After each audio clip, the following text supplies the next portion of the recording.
बिस्मिल्लाहिर्रहमानिर्रहीम। अस्सलाम वालेकुम दोस्तों, कैसे हैं आप? होपफुली आप खैरियत से होंगे। Welcome to crypto world 2013। Group के लिए ऑलरेडी लिंक आपको अवेलेबल है, ग्रुप ज्वाइन कर सकते हैं, व्हाट्सएप ग्रुप। पहले चलते हैं थोड़ा सा प्रीवियसली एनालिसिस के ऊपर। तो ऑलरेडी 3 आइडियाज़ थे हमारे, वॉर इफेक्ट और इफेक्ट ऑफ वॉर की वजह से market total as a bullish momentum पे गई। क्लियरली मैंने बताया था कि मार्केट जैसे ही अपने इस लेवल पे आती है तो इस लेवल के ऊपर हमारे पास 2 आइडियाज़ थे। टेक्निकली मार्केट टोटल अगर बेरिश जाती है तो मार्केट फर्स्ट अपना जो है वंस अगेन दोबारा maximum bottom of the bottom की भी बात करते हैं तो 1878 कहीं ना कहीं मार्केट अपना हाथ लगा जाएगी।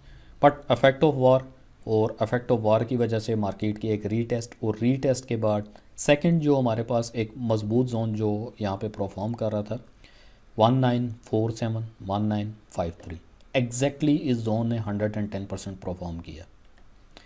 मार्केट ने रिवर्सल किया। रिवर्सल करने के बाद लास्ट जो हमारे पास एज अ फ्राइडे था, लास्ट फ्राइडे के ऊपर टॉप ऑफ द टॉप की जो एक टिप थी ऑलरेडी मैं बता चुका था कि 1997 मार्केट का एक रिवर्सल पोर्शन है विच सपोर्टिव वो रेजिस्टेंस जोन जो था वो 1882 1887 ये हमारे पास एज अ रेजिस्टेंस एरिया था। मार्केट अभी इस टाइम पे अपने इस रेजिस्टेंस लेवल से बिलो क्लोज हो चुकी है। इस पूरे हफ्ते क्या सिनेरियो रहेगा, तमाम चीज़ें आज की इस वीडियो के अंदर एक्सप्लेन की जाएंगी। अभी तक अगर आपने इस चैनल को सब्सक्राइब नहीं किया, चैनल को सब्सक्राइब करें, बेल आइकन प्रेस करें, ऑल पे ज़रूर क्लिक करें ताकि तमाम आने वाली नोटिफिकेशन आपको रिसीव हो सके। सीधा चलते हैं जी ग्रुप के ऊपर। तो प्रीवियसली टोटल भी जितना एक आइडिया था उस आइडिया के ऊपर जो मैक्सिमम हमारे पास जो एक रेंज थी 1962 की टिप की रेंज, मार्केट जैसे ही इसको ब्रेक करती है देन नेक्स्ट हमारे पास ये जोन था। उससे अगला जो जोन था 1982 1987 मैक्सिमम ये एक जोन था।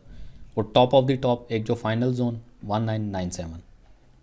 मज़ीद अगर अपडेट करते हैं ग्रुप के अंदर ही तो आप दोस्तों की तरफ से एक फ़ीडबैक आउटस्टैंडिंग अच्छा लगा, आपने एक अच्छा प्रॉफिट एक अच्छे मोमेंटम के साथ प्रॉफिट लिया। मार्केट को बुलिश करने के लिए जो क्लोज़ करना था वो अबव 1976.6 ये एक मार्केट का टॉप था। बाकी जो हमारे पास एक फ़ाइनल आइडिया था ऑलरेडी मैंने आपको क्लियर कर दिया था कि मार्केट अगर इस लेवल से बिलो क्लोजिंग लेती है 1973 से नीचे अगर मार्केट क्लोजिंग लेती है तो आप एज ए बेरिश 1965 1962 तक देख सकते हैं। बट अगर क्लोजिंग नहीं लेती तो फर्स्ट हमारे पास जो एक एरिया था 1982 मैक्सिमम 1997 R3 के एरिया तक मार्केट यहाँ तक आएगी। देन उसके बाद रिवर्स बैक अगेन 1982 और 1982 से अगेन 1973। ये बेस्ट ऑफ द बेस्ट एक आइडिया था जिसको मैंने मज़ीद एलेबोरेट और एक्सप्लेन किया था कि 1973 हमारे पास सपोर्ट है, प्रॉपरली सपोर्ट परफॉर्म करेगी और इस सपोर्ट के साथ में आप 2000 का SL अपना लगाते हुए ईजीली अपनी सेलिंग कर सकते हैं R3 के एरिया से। एग्जैक्टली मार्केट की एक मूवमेंट थी और आउटस्टैंडिंग जो है आप दोस्तों ने इससे प्रॉफिट लिया। तो बाकी कोशिश किया करें जो वीकली फॉरकास्ट की वीडियो होती है उसमें देखे जाने वाले जो भी एक top of the top levels होते हैं उनको अपने पास ड्रॉ कर लिया करें ताकि मार्केट में किसी भी सिचुएशन में आप स्टक होते हैं तो top of the top resistance level, bottom support level with trend line, ये तमाम चीज़ें आपके पास होनी चाहिए। तो जब स्टक हो जाते हैं या फंस जाते हैं तो बड़े लेवल के ऊपर मार्केट को देखा करें, वो आपको मज़ीद क्लैरिफाई करेगी कि मार्केट आने वाले टाइम में किस डायरेक्शन पे जा सकती है। आने वाला जो हफ़्ता है इस पूरे हफ्ते के अंदर जो हमारे पास एक 2 मेन जो जोन है जो अपना एक प्लेइंग करेंगे जिसमें 1953 का एरिया है एज अ सपोर्ट और रेजिस्टेंस की बात करें तो रेजिस्टेंस ऑलरेडी हमारे पास 1982 1987 प्रॉपरली उसी तरह से परफॉर्म करेगी। बट मार्केट अगर अपने इस जोन से नीचे क्लोजिंग लेती है तो देन मैक्सिमम हम मार्केट को एज अ बेरिश मोमेंटम पे 1913 तक और 1900 तक इजीली हम मार्केट को देखते हैं। बट मार्केट अगर रिस्पेक्ट नहीं करती और इस जोन को ब्रेक करती है और ऑलरेडी जो हमारी एक टॉप नॉच की रेजिस्टेंस जोड़ एक ट्रेंड लाइन और रेजिस्टेंस दोनों परफॉर्म कर रही थी 1997 और मार्केट अगर इससे ऊपर क्लोजिंग ले जाती है अबाउट 2000 तो नेक्स्ट फर्दर हमारे पास जो एक एरिया रहेगा जो कि ऑलरेडी 2022-2023 का जो एक एरिया परफेक्टली ये एरिया रिजेक्शन के लिए परफॉर्म कर सकता है, एक रेजिस्टेंस है। बट इस एरिया से भी अगर मार्केट अपसाइड मूवमेंट करती है तो फिर मैक्सिमम जो हमारे पास एक रेंज आ जाएगी, फिर एरिया नहीं आएगा, फिर रेंज आ जाएगी जो कि 2040 से लेकर मैक्सिमम 2050 तक ये प्रॉपरली एक रेंज होगी। ऑलमोस्ट ये एक फाइनल रेंज है टॉप ऑफ द टॉप और यही इसी को हम रेजिस्टेंस लेवल भी मान के चलेंगे।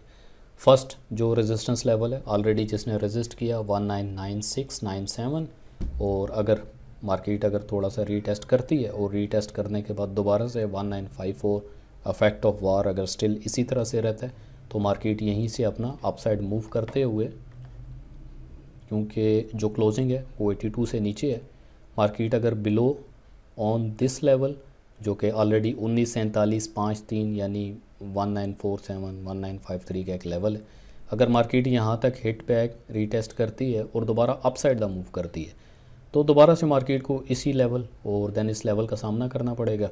और मार्केट अगर इससे अप साइड द क्लोजिंग लेती है तो देन वंस अगेन हम मार्केट को एक टॉप ऑफ द टॉप जो कि 2040-50 का एक एरिया है यहाँ तक ज़रूर देखेंगे। एक आइडिया आपने अपने माइंडसेट में ये रखना है, बाकी जितनी भी एक अपडेट होती है वो लाइवली मैं आपको ब्रॉडकास्ट के ऊपर अपडेट करता रहूँगा। स्कैल्पिंग जो लेवल होते हैं कोशिश किया करें, स्कैल्पिंग हमेशा हम मार्केट की जो एक अपोजिट डायरेक्शन होती है रीटेस्ट के ऊपर, तो उसके अपोजिट डायरेक्शन के ऊपर जो भी ली जाने वाली ट्रेड होती है instantly with small पिप्स, low lot size, या आप अपने अकाउंट के हिसाब से जो करते हैं तो इजीली हम उसकी बुकिंग करते हैं, तो इट्स कॉल्ड स्कैल्पिंग।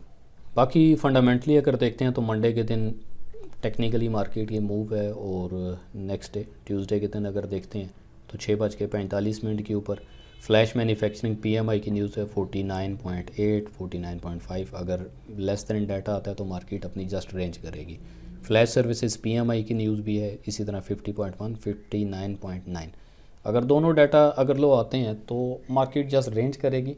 और वार इफेक्ट अगर रहता है तो ईच एंड एवरी टिप के ऊपर हम कोशिश करेंगे just looking for buy mentality के साथ हम मार्केट को देखते हुए लेकर चलेंगे। 7 बजे की न्यूज़ है रिचमॉन्ड मैन्युफैक्चरिंग इंडेक्स 3 और 5 का डाटा है, अगर ये भी इसी तरह लेस देन आती है, डिपेंड ऑन नंबर्स है कि मार्केट में आने वाले जो नंबर्स हैं वो किस तरह से आते हैं।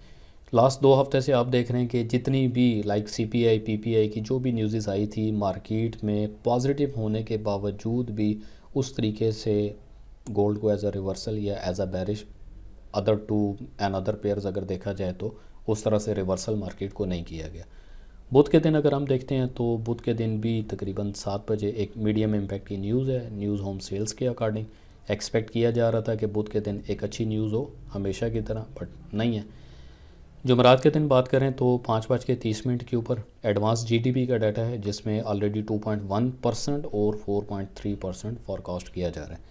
प्रीवियसली जो फेड की न्यूज़ थी और फेड की जो स्पीच थी उसके ऊपर बड़ा क्लियरली उन्होंने अपने लाइक जो डेबिटनेस और जीडीपी के अकॉर्डिंग जो बात की थी कि हम अपने जीडीपी को कहीं ना कहीं इंक्रीज़ हो सकता है, तो उस चीज़ के ऊपर देखा जाए तो जो फॉरकास्ट किया जा रहा है वो 4.3 है, यानी ये पूरा हफ्ता और पूरे हफ्ते के अंदर जो जुमरात का दिन है वो एक अच्छा खासा मार्केट के ऊपर इम्पेक्ट करेगा। अनएम्प्लॉयमेंट क्लेम की बात करें तो बैक टू बैक अराउंड तकरीबन ये पॉजिटिव भी होती है, 198 के और 209 के ये मार्केट के अंदर डाटा एक्सपेक्टेड है आ सकता है। साथ में इसके जो कोलैबोरेशन ट्रेड हैं जिसमें एडवांस जीडीपी प्राइस इंडेक्स है और इसके साथ कोर ड्यूरेबल गुड्स के अकॉर्डिंग जो ऑर्डर्स की न्यूज़ है, और ये सब एज अ मीडियम इम्पैक्ट, यानी 5:30 के ऊपर मार्केट अपना एक अच्छा खासा मोमेंटम के साथ मूवमेंट देगी। दैन इसी तरह 6 बजे की न्यूज़ और 7 बजे की news FOMC member Waller speaks के अकॉर्डिंग जो भी इनकी तरफ से एक स्पीच होगी तो उसके ऊपर मार्केट अपना मूवमेंट देगी। फ्राइडे के दिन बात करें तो फ्राइडे के दिन 7 बजे की भी न्यूज़ है और 5:30 के ऊपर भी न्यूज़ है। कोर पीसीई प्राइस इंडेक्स और इसके ऊपर जो आने वाला डाटा है 0.1 to 0.3% फॉरकास्ट किया जा रहा है। 7 बजे की जो न्यूज़ है रिवाइज यूएम कंज्यूमर स्टेटमेंट के अकॉर्डिंग 63.0 और again neutral 63.0, depend on numbers के मार्केट में आने वाले नंबर क्या होंगे। साथ ही साथ अगर DXY की बात करते हैं तो DXY इस टाइम पे अपनी रेंज के ऊपर है, अगर बिलो दिस एरिया मार्केट जाती है, इस एरिया से नीचे अगर मार्केट जाती है तो टोटल हम DXY को as a reversal like bearish expect करेंगे नेक्स्ट फर्दर आने वाले जोन तक, और gold as a bullish momentum. But अगर मार्केट इसके टॉप जोन से अपसाइड द मूवमेंट कर जाती है तो वंस अगेन हमारे पास जो एक एरिया रहेगा यहीं से मार्केट ने अपना टोटल एक्शन एरिया जो है वो चेंज करना है, तो गोल्ड को कहीं ना कहीं हम एज अ रिट्रेसमेंट और रिवर्सल देखें, क्योंकि वॉर ऑफ इफेक्ट के ऊपर कोई भी न्यूज़ जो अकॉर्डिंग डॉलर की आ रही है DXY के अकॉर्डिंग, चाहे भले वो DXY में पॉजिटिव भी अगर आती है तो रिवर्सल कोई भी करेंसी पेयर या गोल्ड है वो अपना रिवर्सल तो ज़रूर लेगा, बट रिवर्सल के साथ में इंस्टेंटली उसने दोबारा अपनी मूव को कंटिन्यू कर देना, that's called affect of war, क्योंकि इकोनॉमिकली अगर बात की जाए इंटरनेशनल लेवल के ऊपर, तो जब भी कोई वॉर की सिचुएशन होती है तो मैक्सिमम जो लोगों की सोच होती है, या इन्वेस्टर बोलूँ तो गलत नहीं होगा, तो मैक्सिमम इन्वेस्टर्स की सोच होती है कि हम अपने पैसे को डॉलर से मूव ऑन या शिफ्ट ऑन करते हुए सिर्फ और सिर्फ गोल्ड पे रिलाई करें। ऑल ओवर द वर्ल्ड, पूरी दुनिया में इस टाइम पे जो मानी जाने वाली जो एक करेंसी है वो गोल्ड ही है। फ़र्ज़ी करेंसी की अगर बात करते हैं तो पीस ऑफ पेपर, कागज़ का नोट या यूएस डॉलर। तो किसी भी टाइम पे अगर इसको दचका लगता है तो जिनके पास एसेट्स विद गोल्ड या गोल्ड के ऊपर जो एक एसेट्स हैं तो उन्हीं को मान के चला जा सकता है। तो बाकी तमाम जितनी भी एक अपडेट रहेगी वो ब्रॉडकास्ट पे और ग्रुप में मैं अपडेट करूँगा। तो कोशिश किया करें कि जो भी एक डाटा होता है जो एक लॉन्ग टर्म यानी मैक्सिमम टॉप रेजिस्टेंस और लोअर जो एक्सपोर्ट एरिया होता है, अगर आपके अकाउंट छोटे हैं और फीलिंग को ये वाली होती है कि लें ना लें, करें ना करें, तो कोशिश किया करें एक टॉप लेवल तक का वेट किया करें, दैन उसके बाद एक्शन किया करें। अपना बहुत सारा ख्याल रखिएगा। मिलते हैं आपको एक नए फॉरकास्ट के साथ। अल्लाह हाफ़िज़।